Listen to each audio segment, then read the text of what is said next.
Hold on one second. We about to get to the bottom of this, ladies and gentlemen. This don't make no sense whatsoever. Welcome to the Dark Waters channel, where we explore mysteries, figure out the truth, dive into politics, and anything else you want to know about. That's what we doing over here, baby. Let's go. Now, ladies and gentlemen, my live stream this morning, I just talked about the Boogeyman. And I told y'all that we needed our own Boogeyman. And if you were to look, it was almost like what I was saying this morning. I was hearing it from a different realm, because what we see unfolding today is boogeymen popping up all over the world and in all kind of dimensions, and you just see boogeyman activity. For example, everybody's spazzing out because Mark Zuckerberg is saying that he's going to get rid of fact checkers and replace them with community notes, similar to what X is doing. What's the significance of him getting rid of fact checkers? Well, I mean, it's the fact checkers that end up banning you. They check the facts, they take logs, they end up banning you from Twitter. So now you just say, from YouTube or from social media. So you say, we're just gonna put community notes and say, okay, well, you said this is the note, and we're gonna keep it moving. And since Mark has said this, people are losing their mind. But I need you to understand something before I even play what Mark has to say. I told you that the reason why the blue side was dominating is because everybody felt like they was the boogeyman. And Kamala Harris was the one that came out and told the assistant director to the unions, you better get on our side. You better get on board. And so everybody was afraid of him. And I said that the right needed its boogeymen to stand up. And when you start to see what happened today, it falls in full line with the narrative that I was telling you. Boogeymen are rising. And now the deep state has boogeymen under their beds.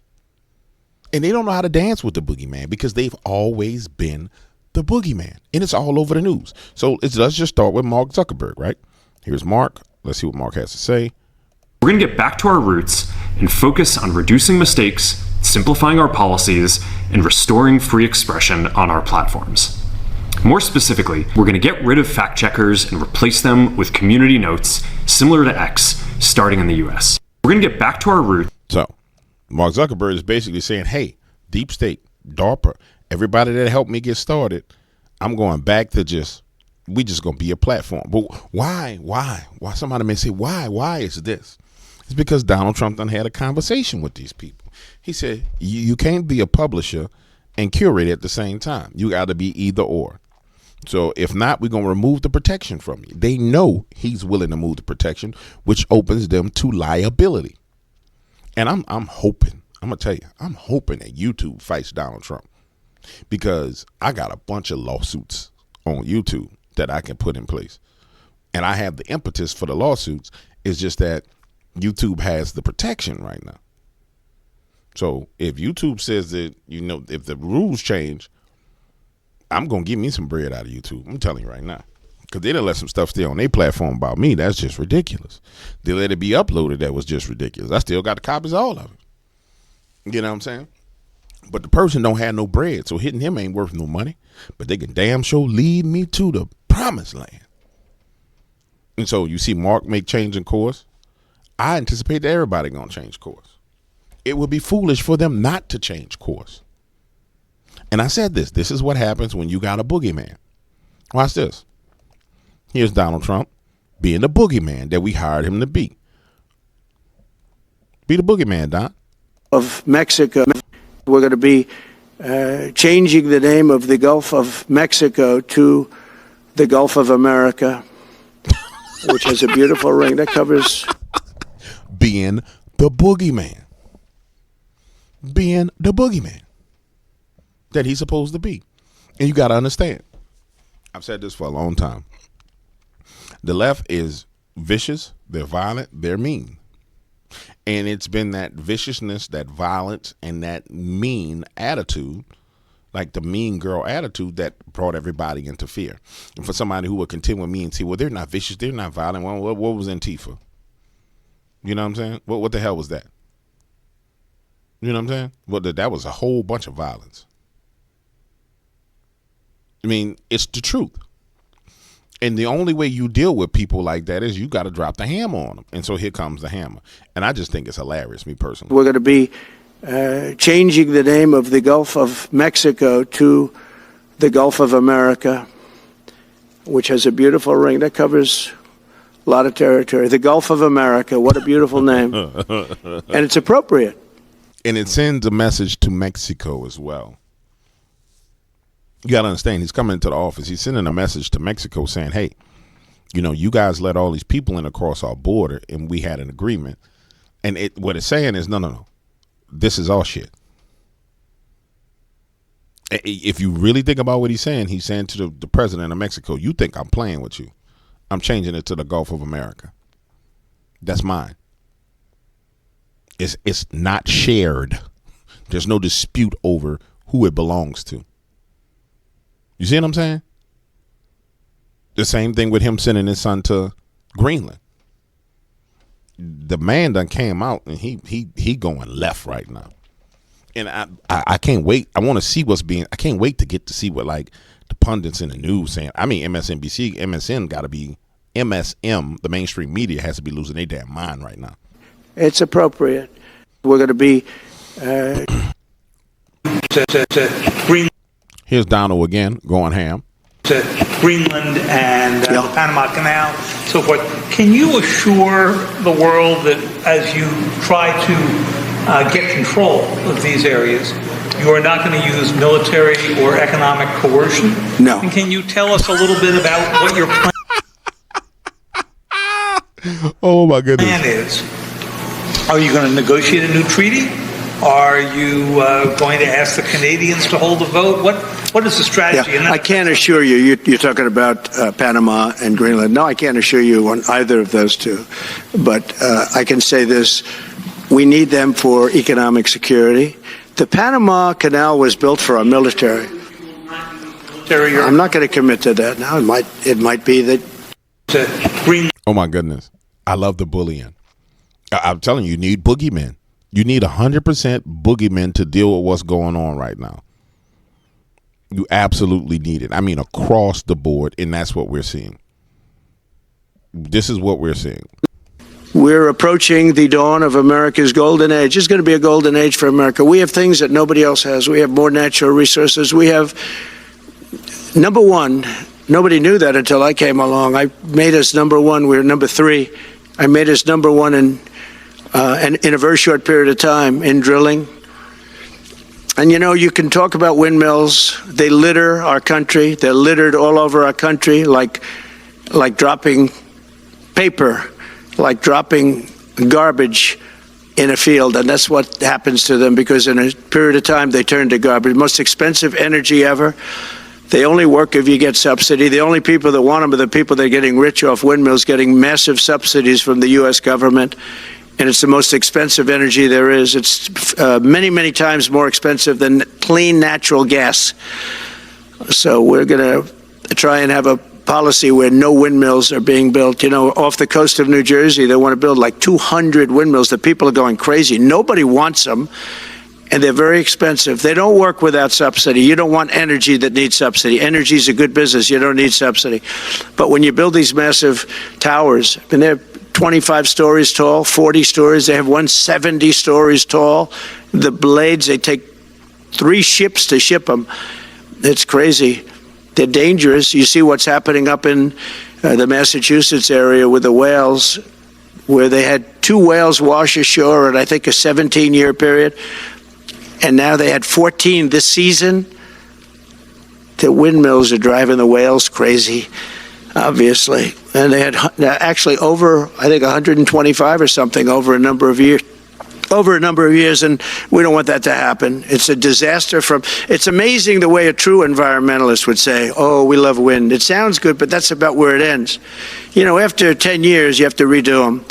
And what happens is they don't do that. They let them stand and they rust, and they say, because of the environment, I'm not a believer in this, but they say you can't, because it's a certain fiberglass, that the blades cannot be buried in earth, that's an environment. So what do you do with them? What do you do with them? And I don't know if you've ever gone to Palm Springs, California, or any of these places where you have long-term windmills standing. They're a disaster. They're rusting, rotting, closed, falling down. This is as you enter Palm Springs. And they put new ones next to them because nobody wants to take them down, because why should they take them down? It's very expensive to take them down, and you can't do anything with them because the blades, you can't bury them because of the environmental protection. We'll look at that. Doesn't make sense, but that's what they say. So we are at the beginning of a great, beautiful golden age of business. And I think we're also at a golden age of common sense, because everything I'm saying to you, from a simple water faucet that doesn't allow water to come out appropriately, to all of the other elements of what we do and what we're going to do, to take 50 to 60 trillion dollars off our country's balance sheet because some man that has no idea what he's doing, has no idea. You know it, I know it, the Democrats know it. What they did is a crime by allowing that to happen. And I'll bet you, if you asked him today, how much acreage did you submit? Essentially, did you destroy? You destroyed the economic viability of drilling in the ocean. And with AI coming along and all, a lot of people don't realize that AI is going to be a big thing, but you'll need double the electricity at least that we have right now. So right now we produce electricity for many, many different things. I said that about Greenland. AI is a very big deal in terms of the future. China is already building electric facilities, big, bold electric facilities. And you know how they're being fired up? With coal. Coal power, yep. They're being fired up with coal. And we're going to build big. Which is why, in many cases, China, which had seriously compromised our government, wanted to shut down our energy production. Because if they can shut down American energy production, they can get ahead of America on all things. Bigger and better ones, people like Hussein, that are doing the same thing as he is. I'll bet they don't do it as well because I know how he does it, but they're doing a lot of things. The problem is they can't get their permits because I say build the plant with the building. So with the structure, build the plant, because if you go into the grids are old. So they said, that's a great idea. In other words, build your electric facility alongside of your plant. And you could have extra output if you want, because once you build it, you can make it larger pretty inexpensively. You could have extra output, which you'll sell to the public, but build it with the plant, and people are loving that idea. So we're going to have a lot of fun making America great again, and it's going to happen, I think. And I want you guys to understand something. This is going to create so many jobs. It's going to be insane. Like, for real. As in, I wouldn't say I retired, but as a transmission line engineer by trade and by training, I may go back into engineering to get some of this bread, because there's going to be a whole bunch of bread, dog. As a contractor, to work from home and design transmission lines, you know how much money that's going to be, boy? Shit. Y'all might be like, why Dog Waters ain't putting up no videos? Because he in here figuring out line sags and spans, getting his paper. Very, very quickly. It's already happened. So I would say this, and this Trump, y'all need some transmission line designs. Holler at your boy. has been pretty open. Let me get a contract, homie. Big contract. I don't want to do the work. I'll hire somebody else to do the work. I'll supervise it. Holler at your boy. Openly reported by the news. There's never been anything like what's happened in the list since we won the election. A couple of months since we won the election, the whole perception of the whole world is different. Alex, you cut it off too early. And this is what I'm talking about, the bully pulpit and the bullying that needs to happen. See, when you have somebody in place that, wow, it's going down today. When you have somebody in place that's strong and powerful and can bring your opponents into fear, it liberates everybody else. Breaking Lake and Raleigh Act passes House requiring federal immigration authorities to detain illegal immigrants found guilty of theft-related crimes. All voting Republicans supported the bill, along with 48 Democrats. Wow, it's going down.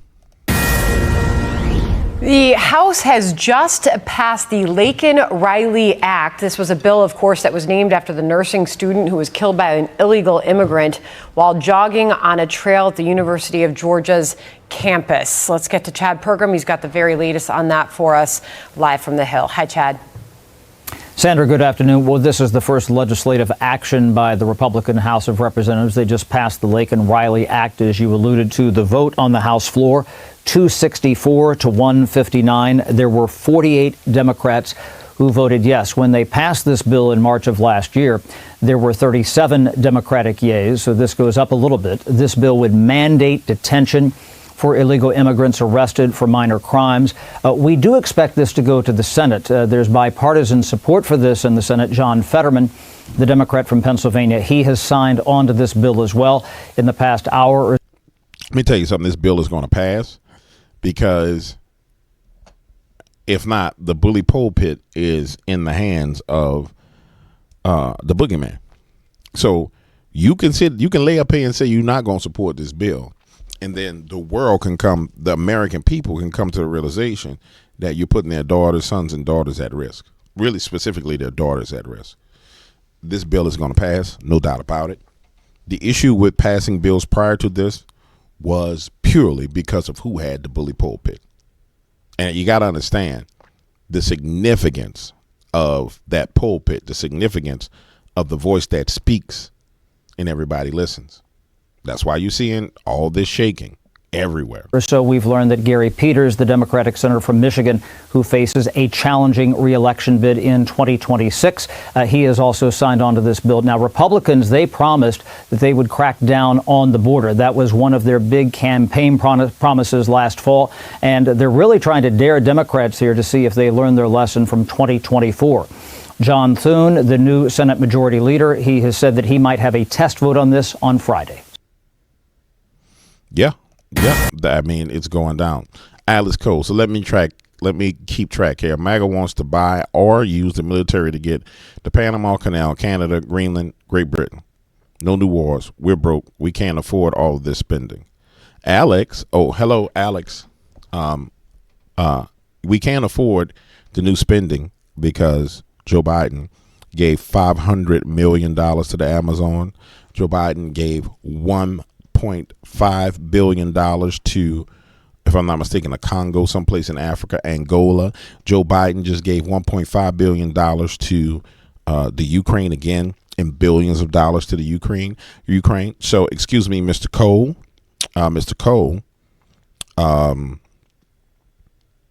Shut the hell up. Shut up. Get off Twitter. You have to acknowledge what's been done prior to this. Now, I'll tell you what, since most people don't understand negotiations, what you just saw today with him,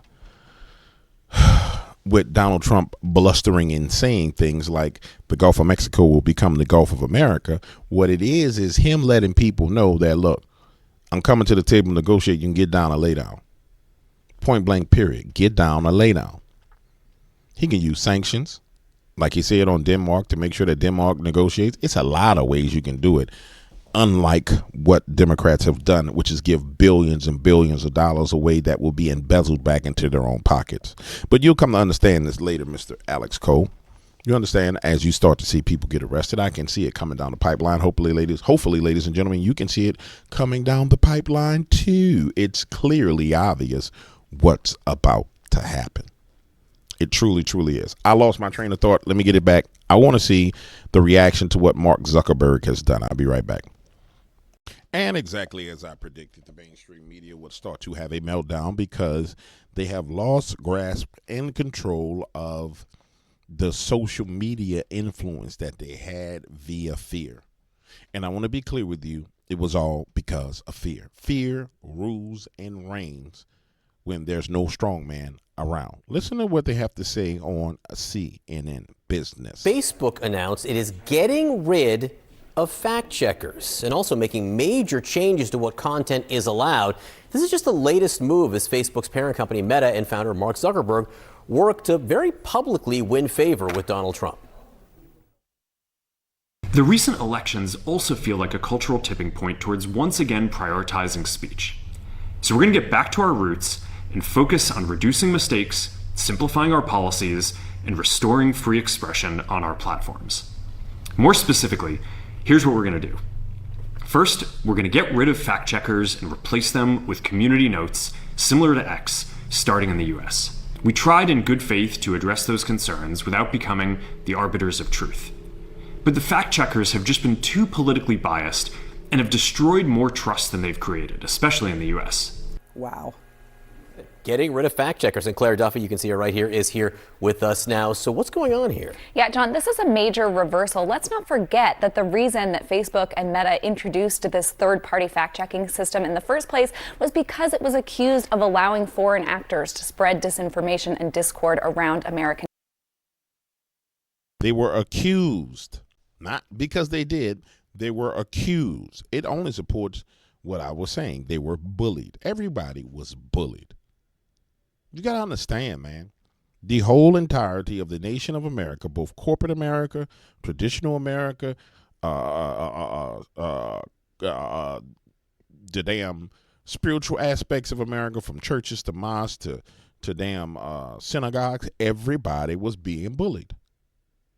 Everybody was being bullied. That's what this whole thing was since 2016 till now. It was the greatest bullying campaign by people who say they're anti-bully than anybody else on the planet. And this is what happens with a bully when you bust them in their nose. They can't stand getting hit in the nose. They start crying and whining. And now it's boo-hoo, whining, crying time. And it's across the board. You're going to see it everywhere. In political elections, now the company is saying it is getting rid of those third-party fact checkers and will introduce this system called community notes, which is something that Elon Musk has also rolled out on X. It lets users add user-generated context labels to posts, but you're relying on users to do that and to bring in the information. This was announced on Fox and Friends by Joel Kaplan, who is one of the company's top Republicans, just last week. We talked about he was elevated to the company's top policy job. Here's how he described the system. And so somebody can write a note, and then the way it works is different people on the platform can sort of vote on that note. And if you get people who usually disagree, who all say, yeah, that sounds right, then that note gets put on the post and people see it. X has been doing it for a while. We think it's working really well, and we're going to adopt that system. So Meta also is announcing a number it turns of other everybody, it outsources moderation everybody practices. else. It's going to turns scale everybody into the police. But at the end of the day, it's kind of a fair system. So if somebody says on Facebook says, yeah, Dark Waters practice witchcraft, and I say, hey man, let's go put a community note, and then y'all vote, and all my people going to say, nah, we don't have no ample evidence of this. It's notated with that video that nah, this dude's a liar. You know what I'm saying? Point blank, period. And it's not true. I've got a couple of community notes added to some of the things that I've said. It wasn't like somebody demanded that I take it down. They put the community note. People voted on it. Awesome. Great. I frankly don't care. I think it's a good solution. Back some of the automatic filters that catch bad content. It says it will keep that for things like terrorism, child sexual exploitation, but for lower severity violations, it's going to ask users to report those before it evaluates them. Company is also moving one of its key safety teams from California to Texas. Again, an effort to sort of appeal to perhaps users in that part of the country. And no, it's an effort to make sure they don't get a foot put up their behind, because they are censoring and against the First Amendment, and they don't want to pay that paper. Which they should have been forced to pay the paper already. I believe they should have been forced to pay the paper. But if I'm at Mark Zuckerberg's spot, I mean, what do? You got to show some kind of effort. You got to say, well, damn, Don, I know I violated you during the election. I know I banned you off my platform. I violated you. Hey, man, I'm trying to make it right. If I'm not mistaken, he went so far as to add Dana White to the board of Meta. I'm pretty sure I saw where he added Dana White to the board of Meta. And here it is, ladies and gentlemen. UFC had Dana White joins board, Meta's board. UFC had Dana White join Meta's board, Mark Zuckerberg's second key right-wing appointment in a week. You can't blame the dude. You can't blame him. And see, unfortunately, a lot of people on the right don't know what winning looks like. This is what winning looks like. This is what winning feels like. People turn 180 degrees But everybody wants to just destroy and bomb and blow up. No. You can't blow up the infrastructure that you got completely. You know what I'm saying? You conquer the territory. So him, Dana White, being put on the board ensures that, okay, now there's a conservative voice on the board. And so there's a conversation that happens as opposed to all these liberal voices just saying, we're going in this direction. No. There's representation on the board of one of the most powerful corporations that collects more data than any corporation probably around the planet, which is Facebook or Meta. They got your children right now with some damn headset glasses on like this. Wouldn't you like to know that somebody like Dana White, who just don't play no games, is on the board when they start saying, well, we're going to institute this to bring the children into the metaverse? He's like, no, the hell you ain't. What the hell is wrong with you? And don't you like the fact that somebody's going to come out and say, nah, I don't like what's going on? This is what winning looks like. And I said it this morning. The boogeymen are popping up all over the place, and they dancing. Boom, ba boom, boom, ba boom. The boogeyman dance. The boogeyman dance. That's what we need, baby. That's what we need. I mean, this is one victorious day. I mean, what's the date? Today is what? The 7th. And it makes all the sense in the world that everybody waited till after the certification. Because everybody's sitting there looking at certification. Let's see if they're going to pull some BS.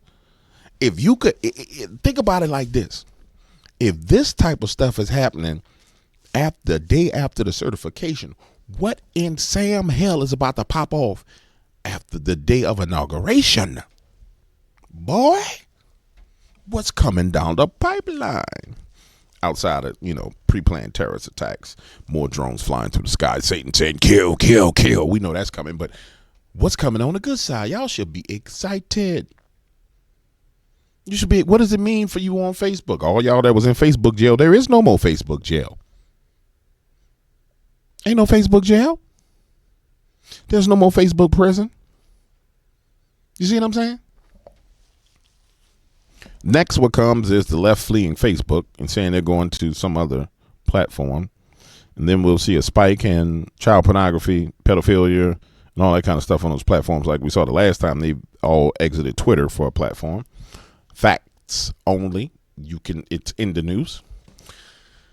And what you'll see is as the governors are removed from conservatism, from Christian nationalism, you will see a rise of the golden age where everybody will prosper. Even those people who say Donald Trump is a racist.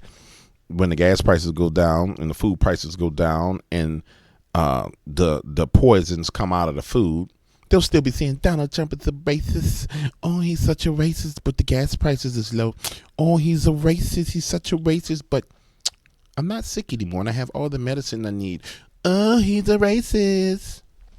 You can't do nothing about those people, but they'll still benefit. All right, that's enough of me ranting and raving. I'm out of here. Deuces.